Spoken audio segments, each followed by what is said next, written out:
कि जूते फटे पहनकर आकाश पे चढ़े थे, कि जूते फटे पहनकर आकाश में चढ़े थे, सपने हमारे हरदम औकात से बड़े थे। सर काटने से पहले दुश्मन ने सर झुकाया, सर काटने से पहले दुश्मन ने सर झुकाया, जब देखा निहत्थे मैदान में खड़े थे।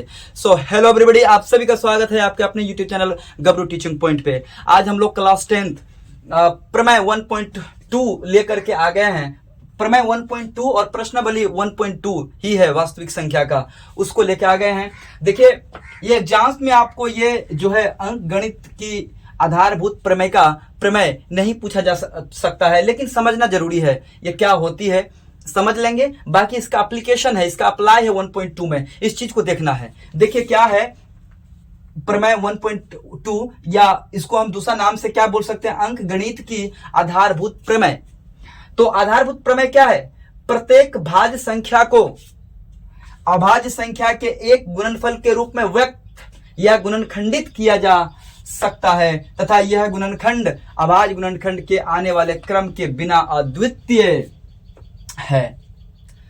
समझिए पहले ये लाइन कि प्रत्येक भाज्य संख्या को अभाज्य संख्या के एक गुणनफल के रूप में व्यक्त करना है। प्रत्येक भाज्य संख्या, पहले भाज्य और अभाज्य समझ लीजिए। भाज्य संख्या प्राइम और कॉम्पोजिट नंबर क्या होती है। भाज्य संख्या पहले समझ लेते हैं, ये क्या है भाज्य संख्या। देखिए, आप इसके बारे में पहले भी जान चुके हैं और आज भी थोड़ा जान लीजिए। भाज्य संख्या किसको बोलते हैं?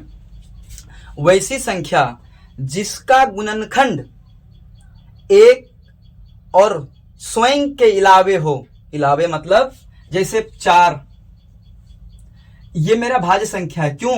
क्योंकि इसका गुणनखंड, इसका जो गुणनखंड है, इसका गुणनखंड आप एक तो होगा, एक तो सभी संख्या से करती है, एक से सभी संख्या करती है, और 4, इसका 4 स्वयं का गुणनखंड है 4, और इसके इलावे क्या 2 से हम इसको भाग नहीं लगा सकते। यानी हम कह सकते हैं इसका 4 का जो अभाज्य गुणनखंड होगा, यानी गुणनखंड होगा 1, 4 और 2 होगा। यानी हम भाज्य संख्या की परिभाषा में ये कह सकते हैं कि वैसी संख्या जिसका गुणनखंड स्वयं और एक के अलावे और कोई संख्या हो। जैसे देखिए, स्वयं खुद के मतलब एक से और खुद से लग रही है, मतलब भाग लग रही है, उसके अलावे इन दोनों के अलावे अगर किसी संख्या से भाग लग रही है तो भाज्य संख्या है। लेकिन अगर बोलेंगे 5 मेरी क्या है? अभाज्य संख्या है। कैसे जाने ये अभाज्य संख्या है?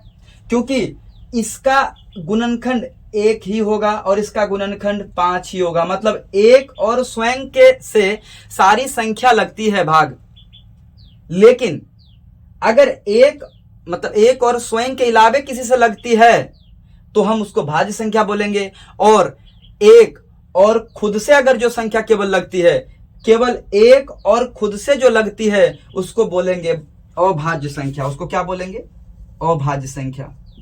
अभाज्य संख्या। क्या आप लोगों को समझ में आई? अभाज्य संख्या किसको कहेंगे?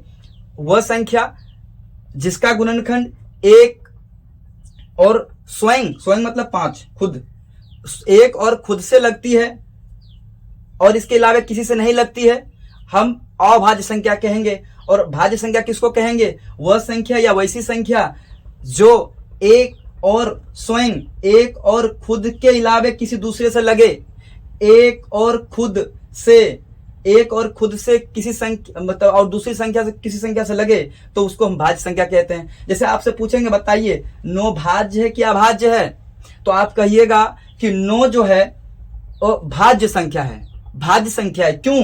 क्योंकि इसका गुणनखंड 1 भी है, यानी 1 से भी भाग लगेगी, ये 9 से भी भाग लगेगी, इसके अलावे किससे? इसके अलावे 3 से। यानी हम कह सकते हैं कि ये जो है ये भाज्य संख्या है। ये क्या है? भाज्य संख्या है। ये कौन सी संख्या है? भाज्य संख्या है।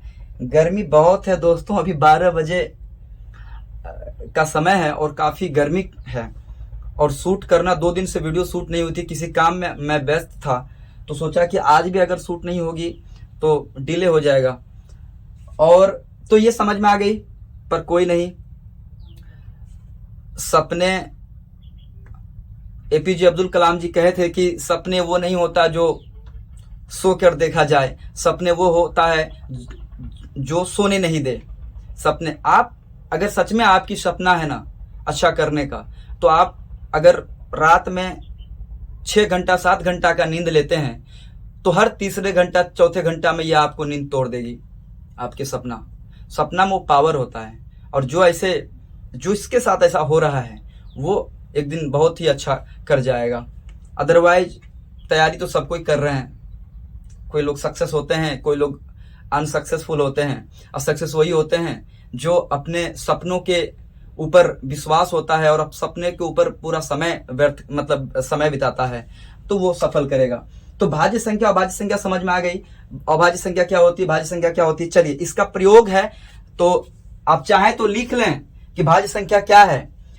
ऐसी संख्या लिख लीजिए, ऐसी संख्या जिसका गुणनखंड 1 एवं स्वयं के अलावे किसी अन्य संख्या से भी हो, उसको हम बोलेंगे भाज्य संख्या। जैसे देख लीजिए, 1 से तो भाग लगती है सारी संख्याएं, 4 से भी उसकी खुद से लग रही है भाग, उसके अलावे भी 2 से लग रही है, तो हम कहेंगे कि भाज्य संख्या है। और अभाज्य संख्या किसको कहेंगे, वैसी संख्या जिसका गुणनखंड, या वैसी संख्या जिसका भाग, या ऐसा कर दीजिए वैसी संख्या लिख दीजिए, वैसी संख्या जिसका गुणनखंड 1 और स्वयं हो, उसको अभाज्य संख्या कहते हैं। 1 और स्वयं हो, इसके अलावा कोई ना हो। ठीक है, चलिए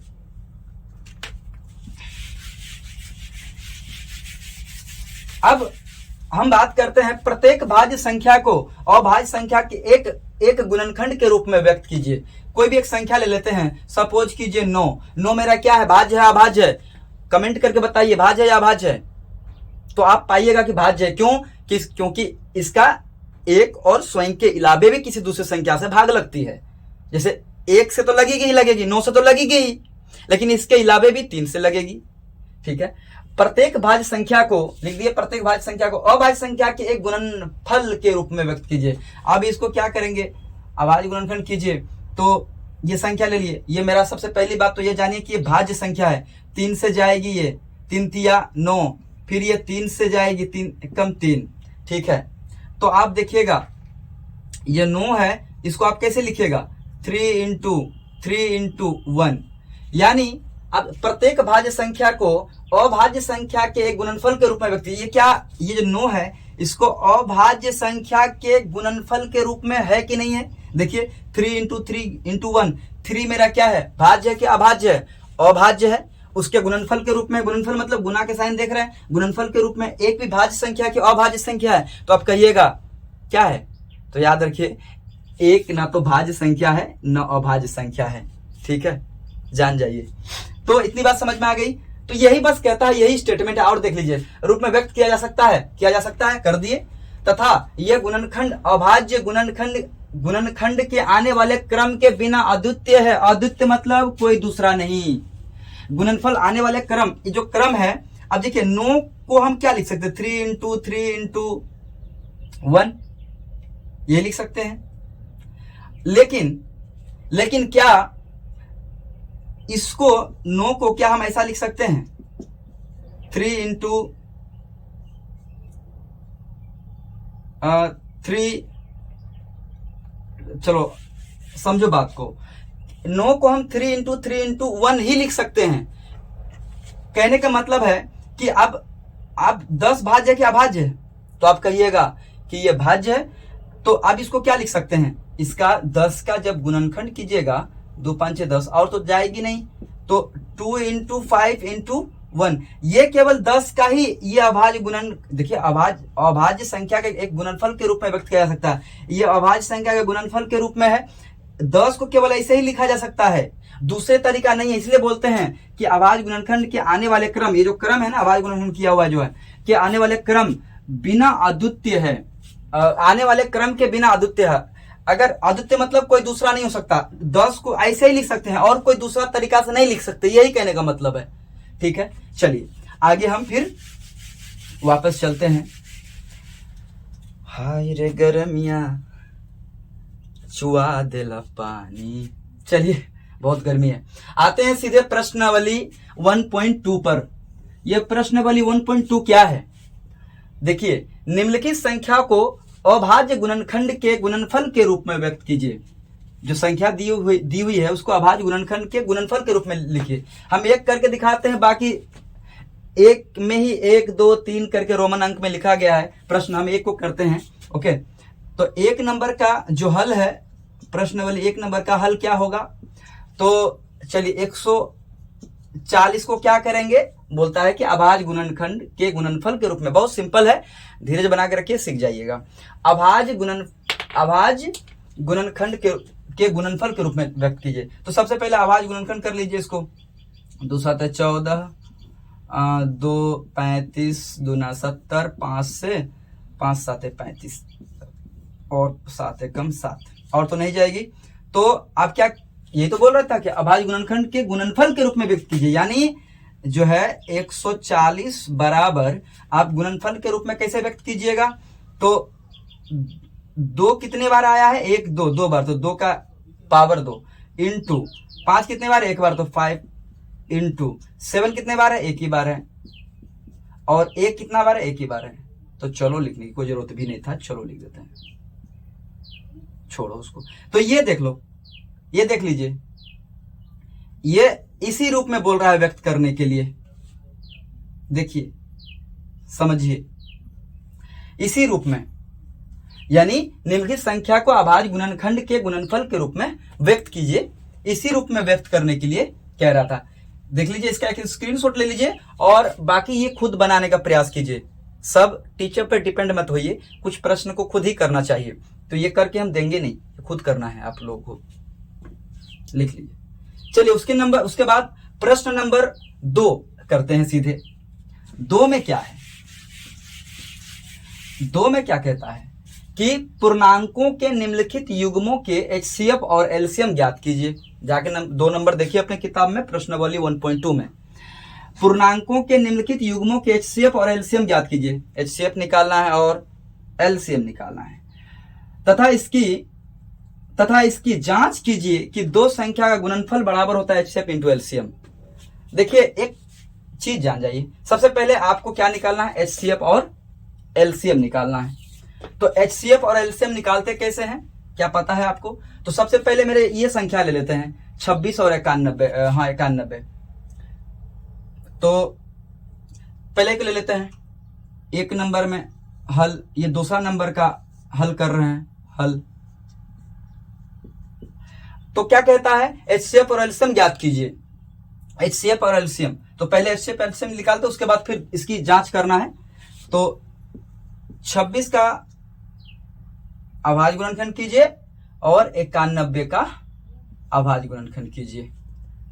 आता ये करने, 2 से जाएगा क्या? 13 दूना 26, और नहीं जाने वाली है। और ये देखिए, 13 से जाएगा 13 7 91, और नहीं जाने वाली है। तो क्या लिख सकते हैं? इस 26 को 2 इंटू इतना, लेकिन 2 कितने बार आया? 1 बार। 13 कितने बार आया है? 1 बार, तो 1 पावर दे देंगे। अब यहां पे आ जाइए, 91 को क्या लिख सकते हैं? 13 इंटू 7। अब देखिए, 13 कितने बार आया? 1 बार। 91 कितने 7 कितने बार? तो 1 बार। तो जितने बार आया पावर उतना लिख सकते हैं। अब देखिए, यहां तक तो हम अभाज्य गुणनखंड कर लिए, लेकिन हमें क्या निकालना है? पहला क्या निकालना है? HCF, highest common factor. HCF। तो HCF कैसे निकालते हैं? तो कोशिश देखिए, HCF निकालने का मात्र एक तरीका है कि दोनों अभाज्य गुणनखंडों में ओबनिष्ट गुणनखंड देखेंगे। क्या? ओबनिष्ट मतलब होता है कॉमन फैक्टराइजेशन। कॉमन फैक्टराइजेशन देखिए, कॉमन मतलब जो इसमें भी है और इसमें भी है। कॉमन का मतलब क्या होता है? जैसे बहुत सारे कॉमन चीज होते हैं, जैसे हमारे बाल जो है आपके बाल जैसे हो सकते हैं, मेरे आंख आपके आंख जैसे हो सकते हैं। कॉमन, जो 2 आंख मेरे हैं वैसे 2 आंख आपके भी हो सकते हैं। तो कॉमन जो आप में भी है और जो मेरे में भी है। उसी प्रकार जो 26 के गुणनखंड में भी है और 91 के गुणनखंड में जो कॉमन है उसको लेंगे। काफी गर्मी है, तो अब देखिए कॉमन क्या आ रहा है, कुछ कॉमन आ रहा है, यहां पर 2 है और यहां पर 13 है, इंटू 1 कीजिए यहां, हाँ जी चलो ठीक है, क्योंकि यहां पे बचता है ना, अब जब 13 से दीजिएगा तो ये 1 होगा, जब ये 7 से दीजिएगा तो ये कितना होगा, 1 होगा, तो आप लिख सकते हैं, ये भी एक ही बार आया है। अब आप ध्यान दीजिए कि कॉमन क्या आ रहा है, कॉमन ओबनिस्ट क्या बताया एचसीएफ निकालने के लिए कि दोनों गुणनखंडों में कॉमन क्या क्या है। पहले कॉमन लीजिए, तो कॉमन 13 और 13 देखिए, यहाँ पे 13 ले लिए, और क्या और कोई कॉमन है नहीं, यहाँ पे 7 है तो यहाँ 7 नहीं है, 2 है तो यहाँ पे 2 नहीं है, लेकिन यहाँ पे 13 है तो यहाँ पे 13 है, तो 13 मेरा क्या आ गया, एचसीएफ आ गया। क्या एचसीएफ यही है क्या? देखिए याद रखिएगा कि पहले तो कॉमन लेना है, उसके बाद इसकी न्यूनतम घात लेना है। न्यूनतम घात मतलब कि 13 का न्यूनतम घात कितना है, 1 है, 1 तो 13 का घात 1, तो अब 13 को एक ही बार मतलब पावर है, तो 13 एकम 13, यानी ये एचसीएफ निकल गया। तो एचसीएफ निकालने का ये तरीका एक निकल गया। दूसरा हमें क्या निकालना है, एलसीएम निकालना है। क्या निकालना है, एलसीएम। एलसीएम कैसे निकलते हैं, तो फिर हम क्या करेंगे, देखिए यहाँ पे सभी गुणनखंडों को लिखना है, यहाँ 2 के गुणनखंड को लिखना है, 13 का गुणनखंड लिखना है, यहाँ भी 13 आ गया, ठीक है, उसके बाद 7 के गुणनखंड लिखना है। क्या करना है, देखिए एचसीएफ में क्या किए थे कि सब दोनों में जो कॉमन है पहले उसको लिखे, और उसको पहले कॉमन को लिख लिए, और जो कॉमन आया 13 जैसे जो कॉमन आता मान लीजिए तो उसको पहले लिख लेते, उसके बाद क्या करते, उसका अधिकतम नहीं बल्कि न्यूनतम घात को लेते। तो 13 का न्यूनतम घात जो कॉमन आया उसका न्यूनतम घात तो 1 ही है, अगर मान लीजिए 2 रहता तो 2 लिखते हैं, अब 13 इंटू 13 करते तो 169 होता।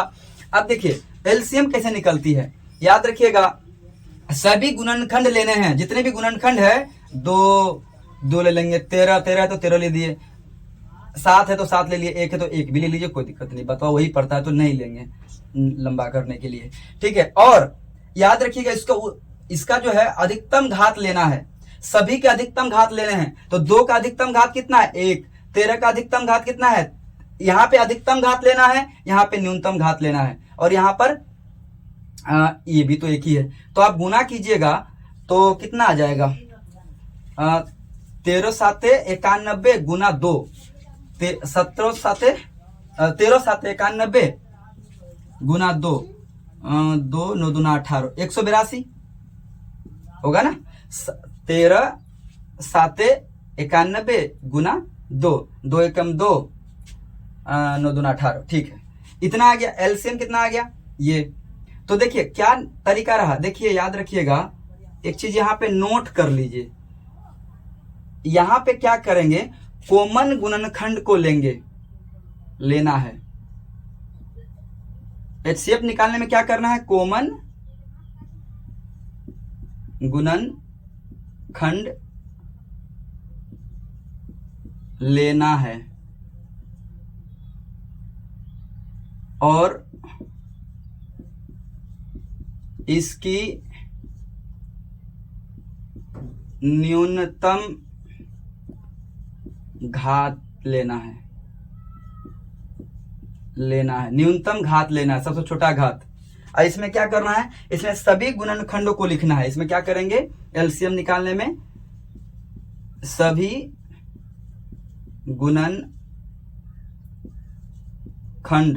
गुणनखंड को क्या करना है, लिखना है, लेना है। इसमें कॉमन उमन की कोई मैटर नहीं है, ठीक है, सभी गुणनखंड लेने हैं को लेना है, और क्या करना है, सभी की अधिकतम घात लेनी है, सभी की अधिकतम घात लेनी है, ठीक है।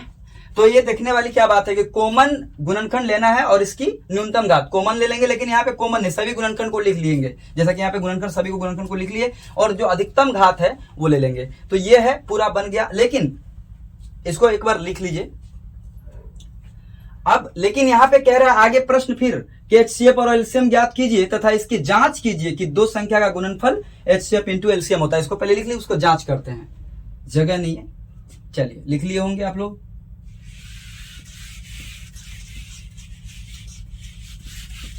ओहो मिटा दिए। एलसीएम कितना आया था, एलसीएम कितना लिए थे, चलिए उसको मिटाना नहीं चाहिए था। तो अब देखिए इसकी जांच कीजिए, जांच जांच। लेकिन जांच करने से पहले एक चीज जान लीजिए, दो संख्या अगर रहेगी, एक फॉर्मूला नोट कर लीजिए आप, तब जाके जांच करते हैं। दो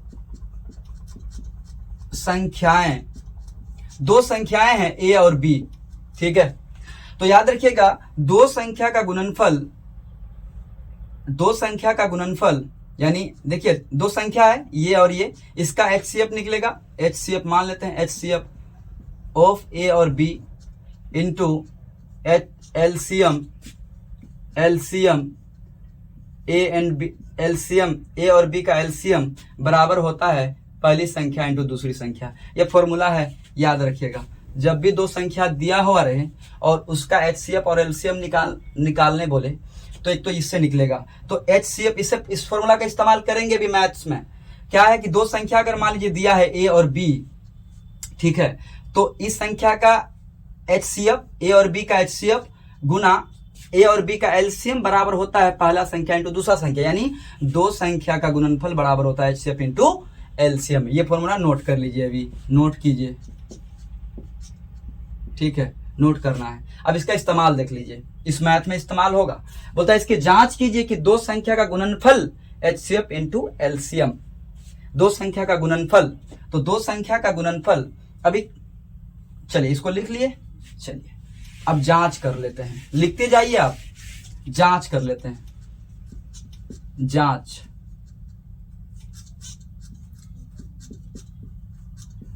जांच करना है। अब देखिए जो जांच है वो क्या करना है कि इसकी जांच कीजिए कि दो संख्या का गुणनफल एचसीएफ इंटू एलसीएम होता है। दो संख्या गुणनफल, यहां पे दो संख्या कौन कौन है, 26 और 91 है। दो संख्या कौन कौन है, 26, यानी दो संख्या का गुणनफल यानी ए इंटू बी बराबर क्या है, एचसीएफ इंटू एलसीएम, यही है ना। तो ए और बी तो हमें पता है 26 गुना 91, ठीक है, 26 गुना 91 और एचसीएफ इंटू एलसीएम अभी कितना निकाले थे, एचसीएफ और एलसीएम, तो एचसीएफ में कॉमन क्या आया था, 13 आया था ना, हाँ 13 दुना,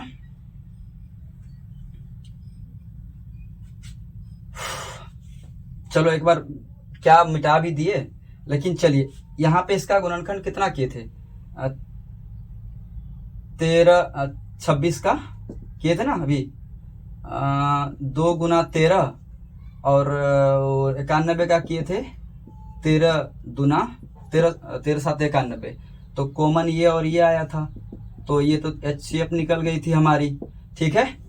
और उसके बाद एलसीएम में क्या किए थे, सबको लिखे थे, यानी 2 गुना 13 गुना 7, तो 13 7 91 गुना, अच्छा 2, 13 7 91, 2 एकम 2, 9 दूना 18, 182 हुआ था, ठीक है। इसको ध्यान रखना है, अभी काम आएगा। अब देखिए एचसीएफ कितना निकाले थे, अभी इससे पहले जो आपने लिखा उसका एचसीएफ क्या निकाला गया था, एचसीएफ निकाला गया था 13 और एलसीएम क्या निकाला गया था 182। अब जब मल्टीप्लाई कीजिएगा तो इक्वल होगा, ये जो पहली और दूसरी संख्या है, ये दोनों संख्या का जो एचसीएफ और एलसीएम होता है जब मल्टीप्लाई कीजिएगा तो बराबर ही होगा। ये गुना करके देखिए आप, 26 गुना 91, 26 गुना 91, देखिए गुना करके देख लीजिए एक बार, गुना यहीं पे कर लेते हैं, 26 गुना 91, 6 एकम 6, 2 एकम 2, 9 6 के 54 के 4 हासिल 5, 9 दूना 18 और 5 23, 6 4 2 6 3 23 66, 23 66, ठीक है। गुणा करके देख लिए, ये हो गया 23 66। अब जब इसको गुणा कीजिएगा 13 दूना 26, तो आपको 23 66 ही आएगा, 23 66। यही तो जांच करना था।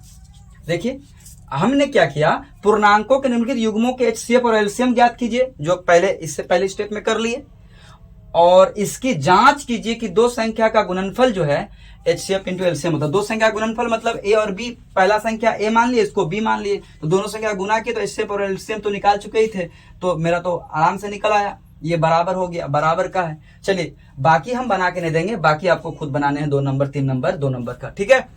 एक एक बना के देते हैं ताकि आप पैटर्न को समझो, खुद ही एनालिसिस करो और खुद बनाओ। चलो यहां तक हो गया। अब आते हैं हम लोग तीसरा नंबर प्रश्न पर। तीसरा नंबर प्रश्न का हल कर लेते हैं। तीसरा नंबर में क्या कहता है, अभाज्य गुणनखंड विधि द्वारा निम्नलिखित पूर्णांकों के HCF और LCM ज्ञात कीजिए। ये दिए हुए हैं 3 नंबर, एक सिर्फ बना के दे देते हैं। अभाज्य गुणनखंड विधि से किसका किसका बोल रहा है, 3 नंबर में 12, 15 और 21 का। तो 12 का अभाज्य गुणनखंड करेंगे, बोल रहा है ना कि अभाज्य गुणनखंड विधि द्वारा निकालना है HCF और LCM, तो अभाज्य गुणनखंड करना है पहले 2 से, फिर 2 से कितना जाएगा 3 और नहीं जाने वाली है, फिर 15 का कीजिए 3 से 3 5 15 और नहीं जाएगी, 21 का कीजिए 3 7 21 और नहीं जाएगी, तो लिख सकते हैं 12 को क्या 2 का पावर 2 इंटू 3, क्या क्योंकि 2 2 बार आया है। फिर 15 को क्या लिख सकते हैं, 15 को 3 इंटू 5 लिख सकते हैं, ठीक है। और 21 को क्या लिख सकते हैं, 21 को लिख सकते हैं 3 इंटू 7, है कि नहीं। अब देखिए, अब हम क्या किए हैं, अब हमको क्या निकालना है HCF और क्या निकालना है LCM। तो हमने क्या बताया था कि HCF निकालने का तरीका कि तीनों में कॉमन फैक्टराइजेशन देखेंगे, यानी अभिनिष्ट गुणनखंड देखेंगे और उसका न्यूनतम घात लेंगे। तो देखो इसमें 2 है, इसमें 2 है, नहीं है, इसमें 2 नहीं, इसमें 3 है, इसमें 3 है, इसमें 3 है, तो 3 तो लिख लेंगे, ठीक है। और कॉमन कुछ है, और कोई कॉमन नहीं है, तो हम क्या करेंगे HCF में, इसका न्यूनतम घात कितना है 1, तो 1 का घात 3 का घात 1 तो 3 ही होगा, हाँ। तो यानी HCF कितना निकल जाएगी 3। अब LCM निकालने का क्या फंडा है, तो हम क्या करते हैं सभी गुणनखंडों को लिखते हैं। तो यहां पर 2 है, यहां पर 3 है, ठीक है, और चलो यहां पे भी 3 है, तो 3 तो लिख ही लिए, जो सभी गुणनखंड को लिखना है। उसके बाद यहाँ पे 5 है, यहाँ पे 7 है, और कुछ बचा, सभी गुणनखंड को लिख लो। क्या करना है, सभी गुणनखंड को लेना है और सभी के अधिकतम घात भी लेना है। अधिकतम घात देखो, 2 का अधिकतम घात कितना है, देख लो यहाँ पे 2 का अधिकतम घात 2, तो यहाँ लिख दीजिए। 3 का अधिकतम घात कुछ नहीं है, 1 ही है।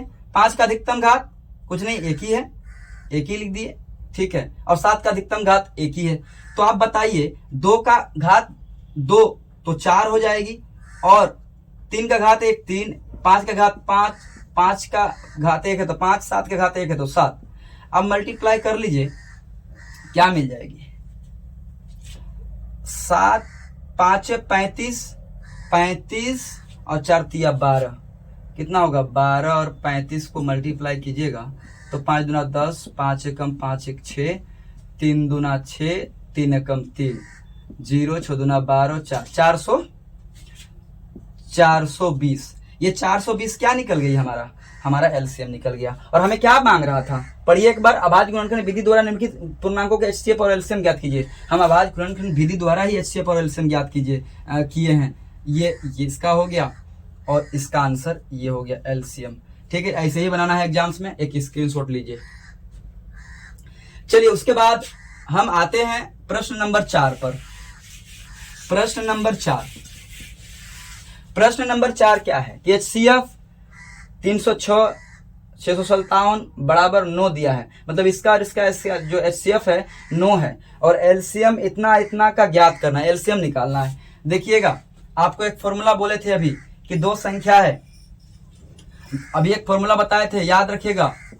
ये फॉर्मूला लिखवाया गया था। फॉर्मूला क्या था कि फॉर्मूला क्या लिखाया गया था कि HCF A और B का गुणा LCM A और B का बराबर होता है a गुना b, यानी पहली संख्या इंटू दूसरी संख्या, यानी ये फॉर्मूला होता है, ये तो आपको याद रखने हैं, इसी पे फॉर्मूले पे मैथ्स बनेंगी।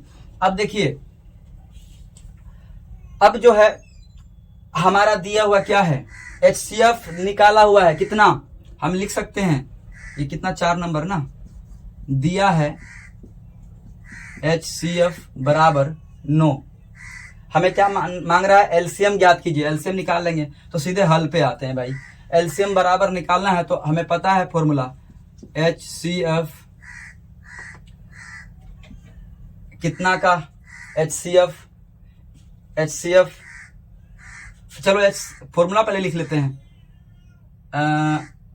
306 557 फिर गुणा एलसीएम 306 657 बराबर होता है पहली संख्या दूसरी संख्या, ये और ये संख्या 6 और 306 गुणा 657 तो आप क्या लिखोगे, HCF तो दिया हुआ है हमारा ना, HCF 9 दिया हुआ है, ये देख लीजिए, तो यहाँ 9 रख देंगे, गुणा LCM हमें निकालना है तो लिख देंगे LCM बराबर LCM, और ये दिया हुआ है 306 गुना 657, तो LCM बराबर क्या हो जाएगा, इसीलिए LCM बराबर गुना है तो भाग हो जाएगा बटे 9, काटिए 3 से ही काटते हैं, 3 तिया 9, 3 एकम 3 0, 3 दूना 6, 3 एकम 3 तिया 9, 1 बचा, 3 चौके 12, तो ये हो गया 34 गुना 657। इसको गुना करके देखो भाई, 34 गुना 657 तो क्या आएगा, 22338, देख लीजिएगा, गुना करके देख लीजिए, 7 चौके 28, इसको गुना करके देखिए, आप अपने कॉपी में लिख के देखिए, गुना करके देखिए,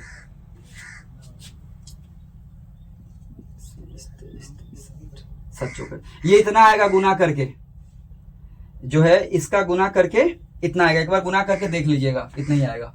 तो ये मेरा आंसर आ गया फाइनली इसका। ये 4 नंबर तक आज हम लोग कर चुके हैं, बाकी इसी में हम ये करेंगे, पहले इसका स्क्रीनशॉट ले लीजिए। तो इस मैथ को देख लीजिए, 4 नंबर मैथ है 1.2 का। तो जांच कीजिए कि क्या किसी प्रकृत संख्या n के लिए संख्या 6 टू द पावर n अंक 0 पर समाप्त हो सकती है। तो आपको क्या लगता है, 0 पर समाप्त हो सकती है? कभी नहीं। लेकिन कैसे हम लिखेंगे इसको? कहता है कि प्रकृत संख्या n, क्योंकि प्रकृत संख्या को n से ही सूचित करते हैं, क्या किसी प्रकृत संख्या n के लिए संख्या 6 टू द पावर n अंक 0 पर समाप्त हो सकती है? तो ऐसा कीजिए ना, इसको मान लीजिए, माना n क्या है, प्रकृत संख्या है। प्रकृत संख्या किसको बोलते हैं? वह संख्या जो गिनती की संख्या होती है, मतलब 1 2 3 4 5 6 अनंत तक। तो हम लिख लेते हैं कुछ संख्या को, कुछ इसके परिवार को लिख लेते हैं। अब कह रहा है कि 6 टू द पावर, अब यहाँ पे हम ना n बराबर शुरुआत में 1 लेंगे, फिर n बराबर 2 लेंगे, 3 लेंगे, 4 लेंगे, ये सब लेंगे।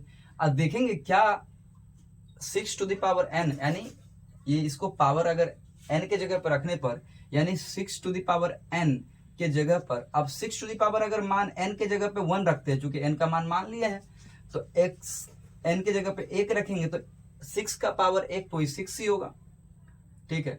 फिर यहां पर n बराबर क्या मान ले, 2 मान ले, 6 टू द पावर n के जगह पे 2 मान के देखें तो कितना होगी ये संख्या, 36। तो ये संभव ही नहीं है, और भी संख्या निकल सकती है, लेकिन इतना निकालने की कोई जरूरत नहीं है। आप समझ चुके हो कि प्रकृत संख्या n के लिए संख्या n टू द पावर अंक 0 पर समाप्त तो हो सकती है, नहीं हो सकती तो लिख सकते हो अतः।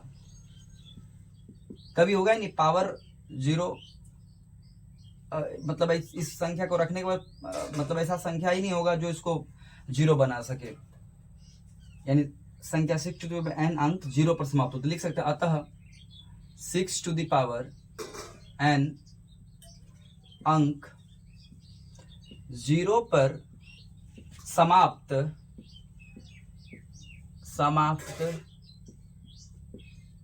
नहीं, ये हल हो गया, इसको हल लिख लीजिए, हल। अतः 6 टू द पावर n अंक 0 पर समाप्त नहीं हो सकती है। ठीक है, उसके बाद है कि व्याख्या कीजिए कि क्या 7 इंटू इतना इतना 7 इंटू 11 इंटू 13 इंटू 13 डबल बार 13 है क्या? अच्छा, प्लस में, और इतना भाज्य संख्या क्यों है? तो पता ही, इससे पिछले इसी क्लास में हम पहले ही बता चुके हैं भाज्य संख्या और भाज्य संख्या। फिर सुन लीजिए, ऐसी संख्या भाज्य संख्या होती है जिसका गुणनखंड एक और स्वयं के अलावा किसी दूसरे संख्या से भी हो। तो चलिए, ये क्या कर गया, तो ये देख लीजिए। अब क्या करेंगे, ये दो संख्या है, ये हमको सिद्ध करके या व्याख्या करके दिखाना है दोनों को कि भाज्य संख्या क्यों है। क्या भाज्य संख्या है? तो वो तो दिख रहा है कि है, पर क्यों है, कैसे है, तो अब शो करेंगे इसको।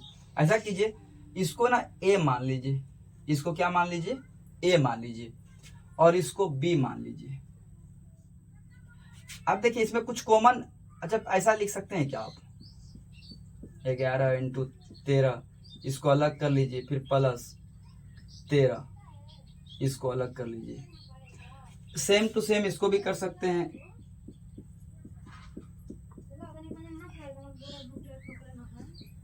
प्लस 5, इसको ब्रैकेट के अंदर कर लीजिए, प्लस है 5, इसको ब्रैकेट के अंदर कर लीजिए।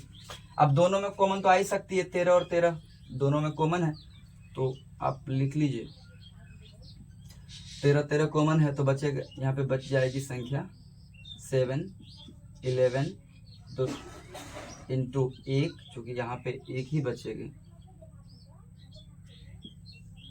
और प्लस यहाँ पे भी कॉमन ले लिए तो एक ही बचेगी संख्या।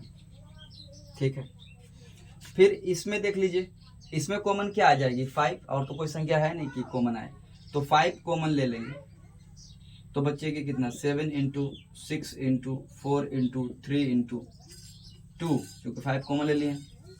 तो 5 की जगह पे तो आप ना 1 लिख सकते हैं, 1 नहीं भी लिख सकते हैं, जैसा कि यहाँ पर आप लिख सकते हो, नहीं भी लिख सकते हो। 7 इंटू 6 इंटू, यहाँ 5 ले लिए कॉमन, तो 4 इंटू 3 इंटू 2 और प्लस 1। ठीक है, अब ध्यान देने वाली बात क्या है, अब इसको ऐड कर लीजिए, 7 गुना 11 1177 प्लस 1, इसको पहले सोल्व ही कर लीजिए ना, उसके बाद उसको कर लेंगे, तो 77 1 78 हो जाएगा।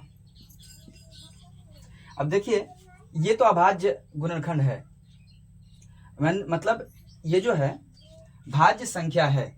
ठीक है, देख लीजिए एक बार, ये क्या है, भाज्य संख्या। तो हम कह सकते हैं, पहले इसको भी कर लीजिए आप, 5,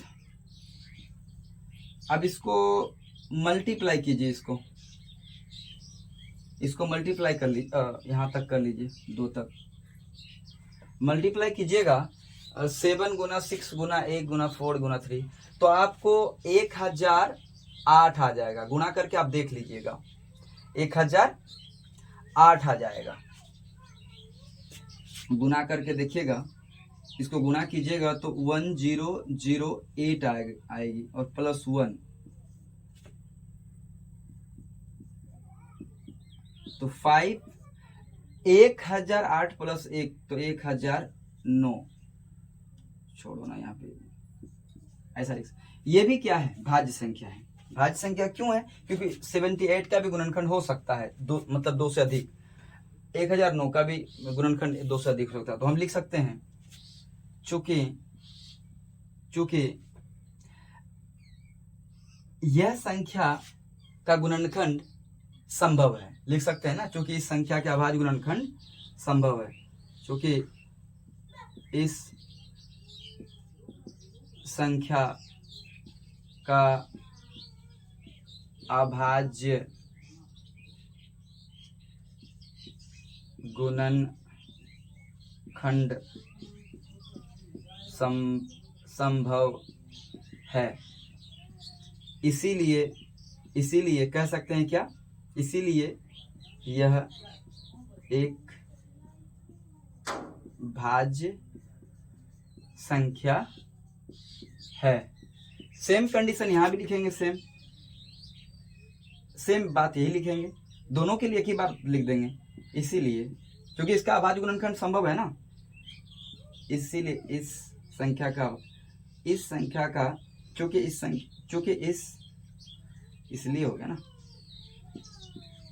चूंकि इस संख्या का अभाज्य गुणनखंड क्या है, संभव है। सेम लिख देना है। इसीलिए यह एक क्या है, भाज्य संख्या है, भाज्य संख्या है। ये प्रूव्ड हो गया। ठीक है, इसको नोट कर लीजिए, ऐसे ही एग्जाम में बनाइए, नंबर ले आइए।